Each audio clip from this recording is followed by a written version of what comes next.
Bonjour à tous, 13h, c'est le journal de la mi-journée. Bienvenue dans cette édition.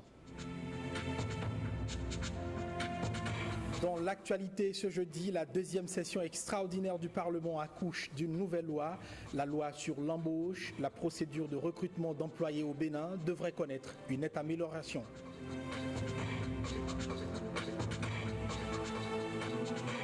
Imbroglio au sein du conseil communal de Bonou, la majorité change de camp, les esprits s'échauffent, mais le préfet lui clarifie.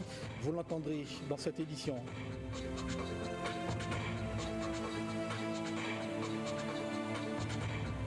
Journée mondiale de l'eau, oui, mais quel axe prioritaire pour la société fournisseur d'eau au Bénin?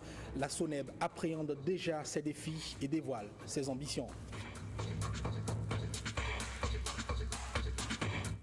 Bonjour à tous et bienvenue dans cette édition. Elle a peut-être été la journée la plus harassante de la deuxième session extraordinaire du Parlement. Ce mardi, les députés ont examiné et voté la loi sur l'embauche, une loi qui devrait offrir plus de flexibilité dans la procédure de recrutement d'employés au Bénin, surtout dans le secteur privé.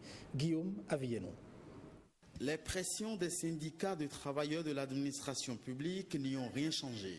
Les députés ont examiné et procédé au vote de la loi fixant les conditions et la procédure d'embauche, du placement de la main-d'œuvre et de résiliation du contrat de travail en République du Bénin. Un dispositif censé révolutionner le marché du travail dans le pays, proposé par un groupe de députés soutenu par l'exécutif et considéré en ce moment comme la trouvaille des dirigeants au chômage des jeunes.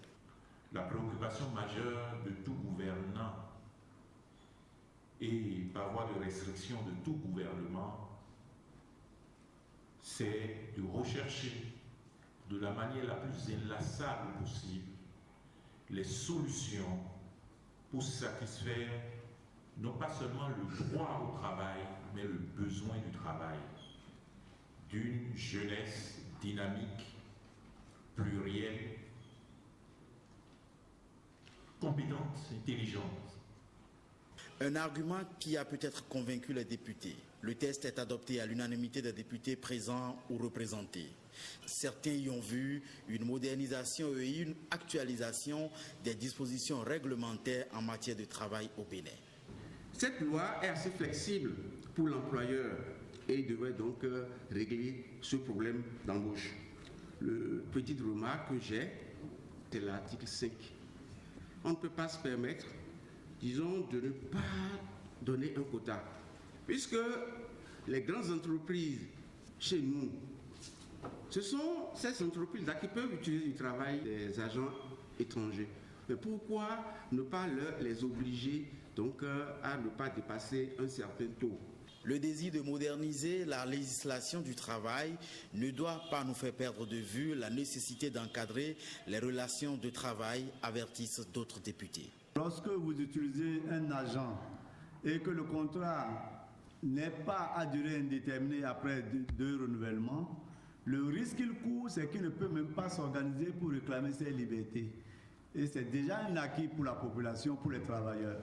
Ça, c'est le premier point de M. le Président. Le second point, c'est sur l'indemnisation qui est limitée à 9 mois. Si vous prenez quelqu'un qui a déjà eu peut-être 10 renouvellements, il a 20 ans de service, et vous venez l'indemniser avec 9 mois seulement. Voyez-vous ce qu'il faut faire. Composé de 86 articles répartis en 8 titres, le vote de la loi fixant les conditions et la procédure d'embauche pourrait sanctionner la fin des travaux de la deuxième session extraordinaire du Parlement, puisqu'on annonce pour ce vendredi l'ouverture d'une autre session extraordinaire.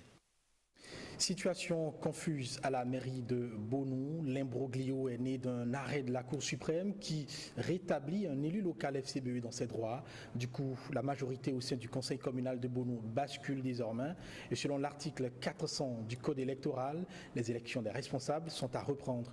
Je vous propose de suivre ici les clarifications du préfet de l'OME, première autorité du département à ce sujet.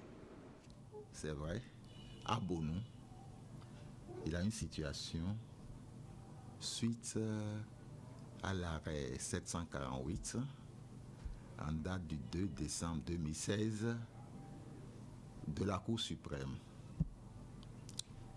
Et l'arrêt a invalidé le poste d'un conseiller communal.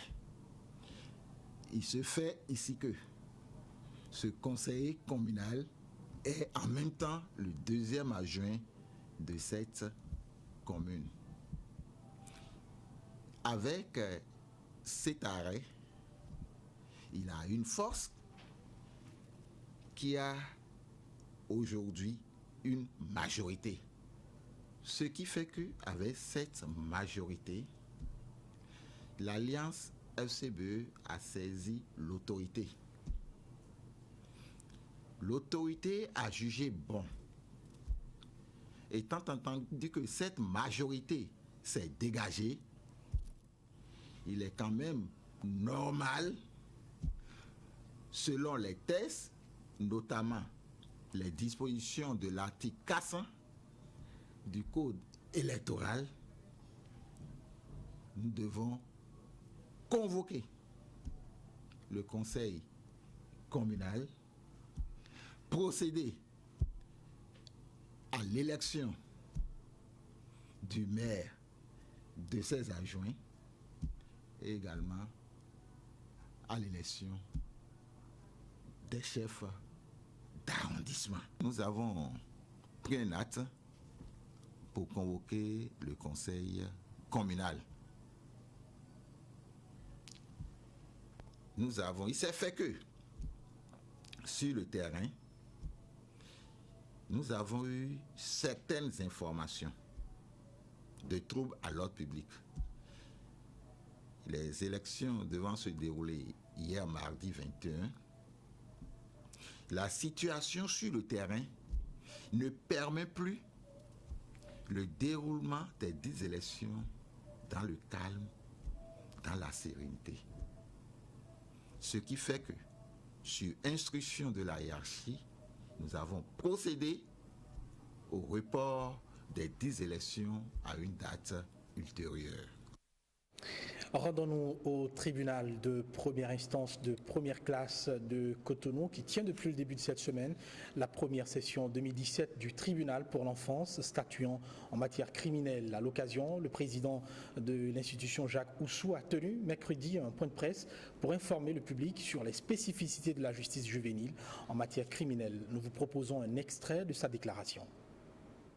16 dossiers sont inscrits au rôle de la présente session et impliquent une vingtaine de mineurs avec une moyenne d'âge de 15 ans. Parmi ces dossiers, nous avons 5 de viol et complicité, 2 de coups et blessures ayant entraîné une infirmité permanente, 2 de coups mortels, 2 de vols qualifiés et vols avec association de malfaiteurs, une exposition ou délaissement d'enfants en un lieu solitaire et une tentative d'assassinat. Alors, il s'agit de crimes habituellement commis par les adultes. Que des enfants développent des réflexes de crimes fondés notamment sur la tromperie et la violence, que des enfants commettent une tentative d'assassinat, c'est-à-dire programment un homicide et s'y engagent, devrait donner à réfléchir. On parle maintenant de ce mouvement d'humeur. Les populations de Say, dans la commune de Hueyogui, sont mécontentes. Elles ont manifesté mardi en bloquant la voie en construction. En cause, l'étroitesse de l'infrastructure routière en construction. Le directeur général des infrastructures est allé apaiser la situation et apporter des clarifications. Jérôme Mungbo. Depuis le matin, branchages et rameaux en main, les jeunes de Say ont bloqué la voie. Ils protestent contre certains aspects de la voie commun Lokosa-Dobo en construction. Le directeur général des infrastructures, descendu sur les lieux, a posé les préalables. Je ne peux pas accepter qu'un chantier soit bloqué. Parce que ce que vous avez fait aujourd'hui maintenant, ça va coûter cher à l'État béninois. Alors que vous voulez de l'argent pour qu'on améliore le projet. L'entreprise a mis ses bitumes. Tout est gâté aujourd'hui. Nous allons payer ça. L'entreprise a immobilisé ses engins. on va payer, alors que vous voulez de l'argent pour que nous améliorons le projet. Donc je vous demande de céder d'abord le chantier pour que l'entreprise travaille. On trouve une salle, on prend point par point et je vous dis ce que je pense. Point par point, les jeunes ont exposé leurs constats. Nous avons constaté que les caniveaux qui sont en train d'être réalisés ont été en griffe soudée avec les anciens caniveaux de 1982. Le DALO ou les DALO qui ont été posés à l'entrée de la ville de Sey pour faciliter la circulation de l'eau sont encore plus petits en hauteur que les DALO ou bien le pont qui a été réalisé en 82. La voie a été rétrécie. Ce qui est en train d'être réalisé dans notre ville n'est pas ce qui se fait dans les autres villes des autres communes. Jacques Ayadji a salué l'état de veille des populations.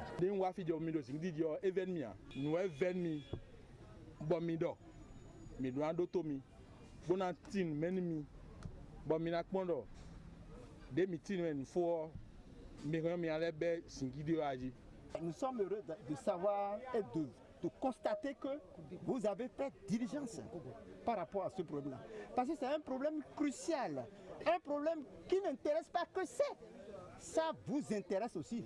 Ça intéresse tout le Bénin. Les jeunes et les sages ont souhaité que leurs doléances soient transmises à qui de droit afin que suivent les résultats.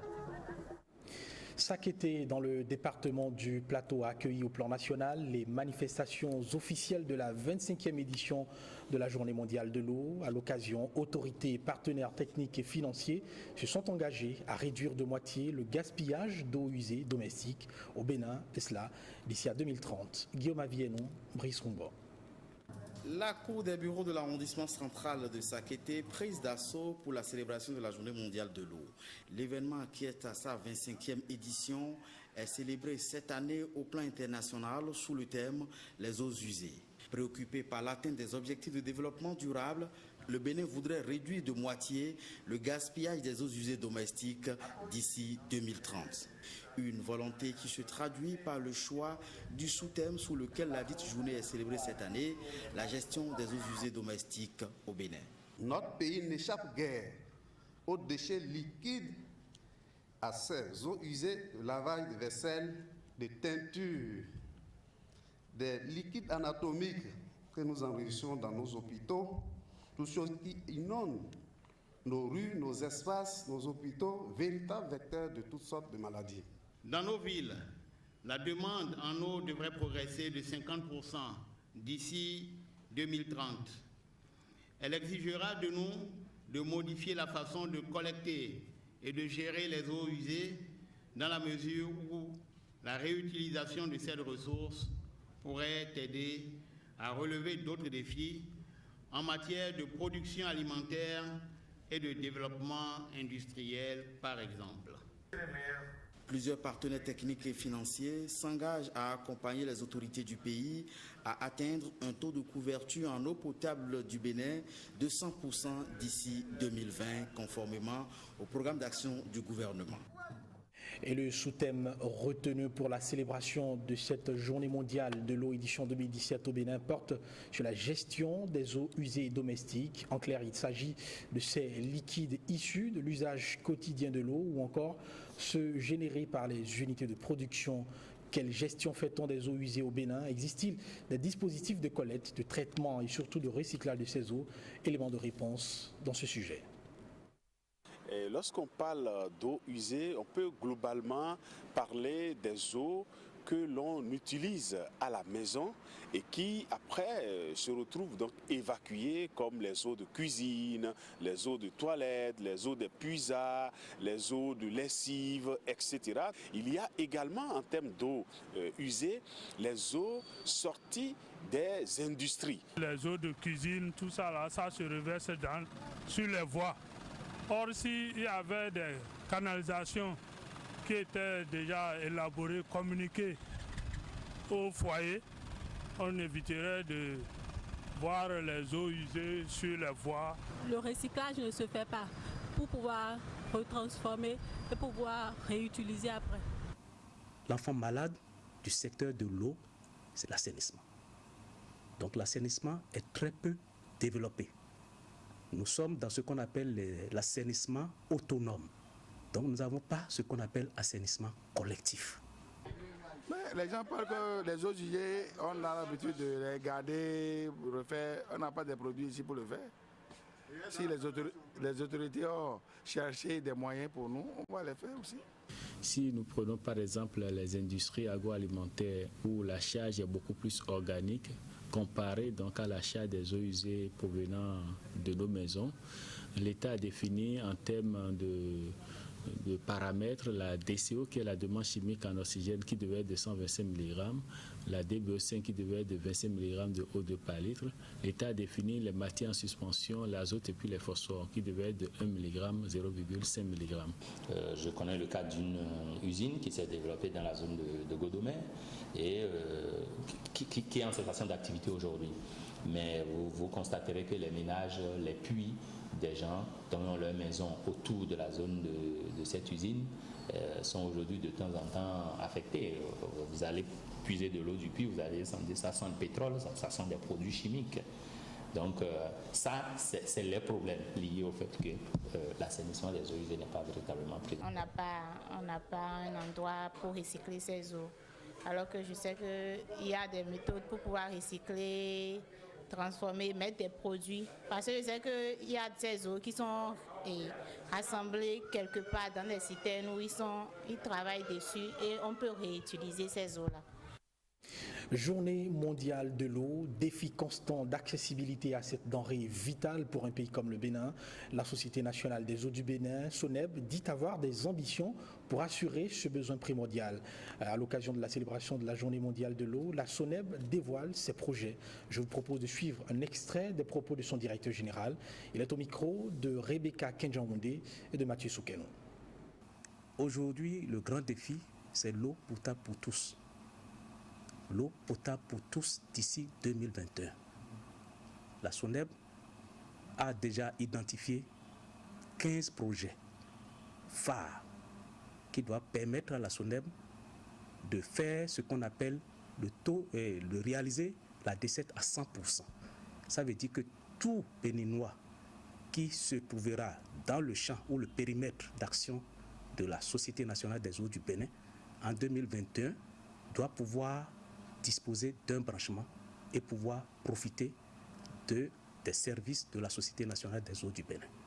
Alors, 15 projets, dont 7 aujourd'hui ont déjà leur financement bouclé. La vision du gouvernement nous a permis d'identifier les 15 projets avec un montant total d'environ 340 milliards pour le milieu urbain et périurbain. Aujourd'hui, nous avons pu mobiliser déjà environ 100 milliards, soit le tiers, en moins de 12 mois.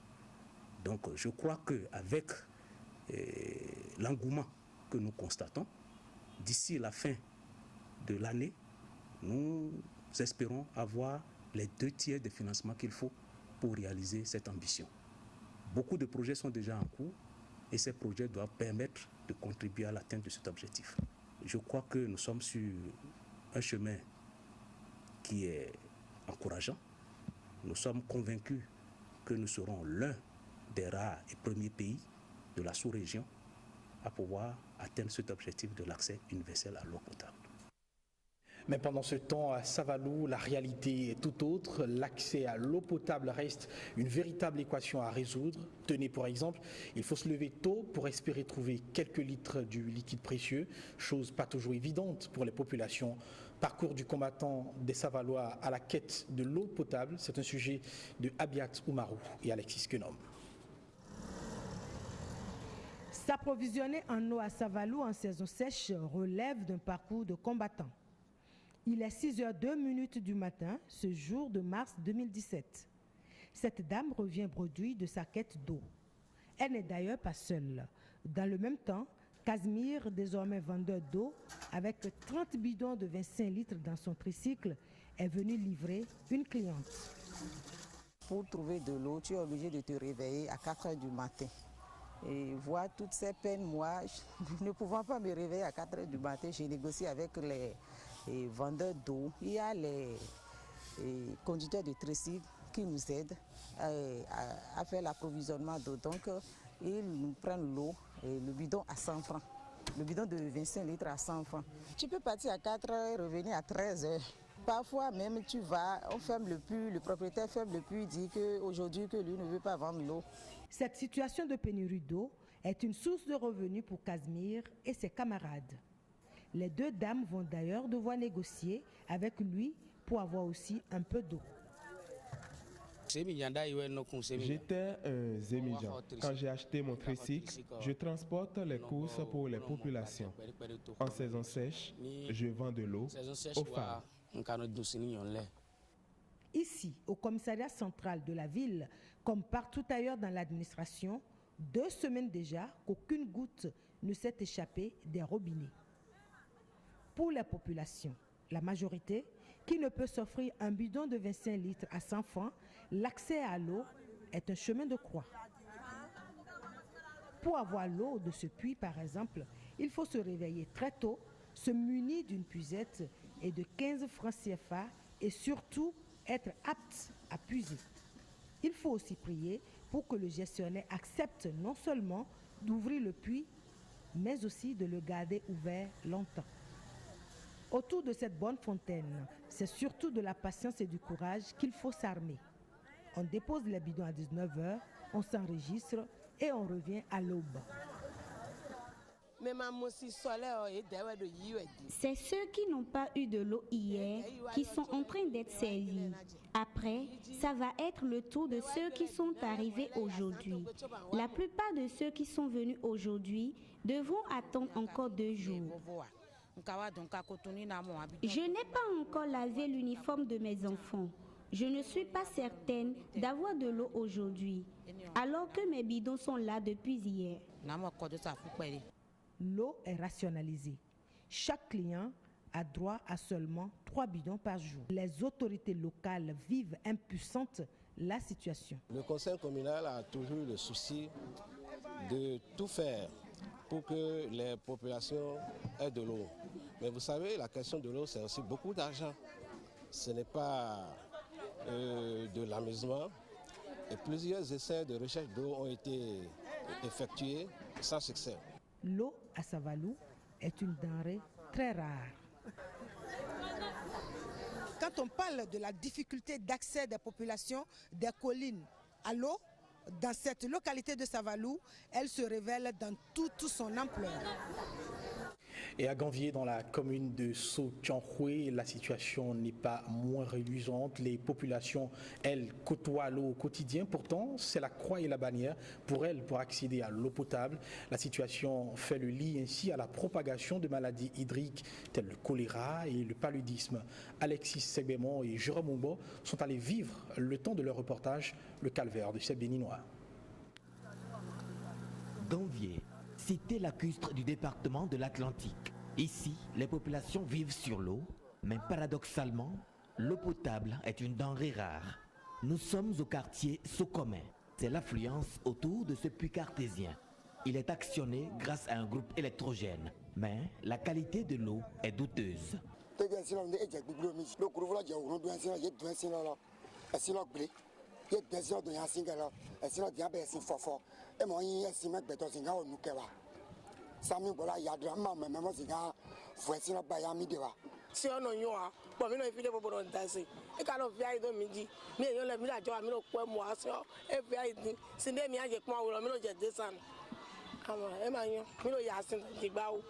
Pour faire face à la pénurie d'eau potable, le groupe Emmaüs International a installé ce système de forage d'eau. C'est l'Emmaüs International qui nous a aidé maintenant à avoir de l'eau potable. À Ganvier 1 maintenant là, on a 16 bonnes fontaines. À Ganvier 2, 15 bonnes fontaines. Chaque année maintenant là, nous faisons l'analyse de l'eau 2 fois par an. Mais ces bonnes fontaines sont peu fréquentées. Les populations trouvent ce service trop cher. La situation est également déplorable dans ce centre de santé. Il y a les gens, bien les enfants qui viennent ici avec les cas de choléra à cause de l'eau potable. Si tu donnes de bassines maintenant, on met de l'eau là-dedans maintenant, quelques minutes après, tu vas trouver des débris au bas de ce l'eau. C'est ça. Si tu prends ça et directement tu bois, toi tu ne sais pas qu'il n'y a rien dedans. Si moi je bois souvent là, je dépose ça d'abord. ou soit on met d'Aquatap dedans. Les autorités locales s'en remettent à la bonne volonté du chef de l'État. Si ma pe mi bon mi ka osoto de hobo wekan odi dona ministre de pachena sino ni tempo kakana sini wa kanvie do college mi do dido de yese de do de walo e ma ye ba ide le wa ide ba ye ma popule po ma reçu to dai mais mi ka modo de to gan len mi don do dimbore mi na jira kanvie do di yo voto bendelo ena ba e bo sina wa ni tempo na sini wa. On dit de Ganvier qu'elle est la Venise de l'Afrique. Pourtant ici, près de 30 000 âmes n'ont pas accès, comme cela se doit, à l'eau potable. La situation mérite que les autorités en charge de l'eau au Bénin s'y penchent. Allez, merci Jérôme Moubo. On sort les pieds de l'eau et on franchit le pas entre l'eau et l'énergie électrique. La Société béninoise d'énergie électrique énumère ses besoins en investissement dans tous les secteurs. Un atelier de réflexion stratégique a démarré ses travaux mercredi à ce sujet à Bomé-Calavi. Jérôme Moubo et Yves Agodopessi nous en disent davantage. Le séminaire de la Société béninoise d'énergie électrique se justifie par un certain nombre de défis auxquels la société est appelée à faire face à l'horizon 2020. Le secteur de la production de l'énergie étant balisé, il est nécessaire de réfléchir sur celui de la distribution. Nous avons vécu depuis notre prise de service un certain nombre de crises d'exploitation qui se manifestent par des coupures sectorielles, lié au fait que les équipements de la société au niveau de la distribution sont vétustes. Il n'y a donc pas eu un programme d'investissement continu pour soutenir l'existant. C'est donc face à tout ce défi-là et en prenant en compte l'ambitieux programme du gouvernement, le programme d'action du gouvernement et les objectifs que nous devons atteindre à travers le contrat-plan que le deuxième compact du Millennium Challenge Corporation a aidé la SBE à élaborer, que nous avons décidé de nous retrouver pour tracer les grandes lignes. Ces grandes lignes sont si concises au niveau du plan de développement du réseau électrique de la SBE, son programme d'investissement puis un document cadre des actions prévues. Je voudrais demander au cadre technique de réfléchir sur le plan directeur de développement de notre réseau, d'en déduire le programme d'investissement qui est adéquat avec une répartition annuelle, d'identifier les meilleurs mécanismes pour aboutir à l'ensemble de ces résultats afin que les efforts qui seront consentis sur ces 3 jours soient porteurs de fruits. Fructueux résultats sortiront de ces 3 jours pour que la SBE se porte mieux et que la population béninoise se porte encore mieux. La volonté manifeste du gouvernement. Les projets de construction de 120 MW cofinancés par la Banque islamique de développement et la Banque ouest-africaine de développement, l'appui du MCA et autres permettront à l'horizon 2020 à la Société béninoise d'énergie électrique de conjuguer au passé les problèmes de production et d'autonomie du Bénin vis-à-vis de ses partenaires. Fin de ce journal. Merci de l'avoir suivi. Bonne suite des programmes sur la télévision nationale.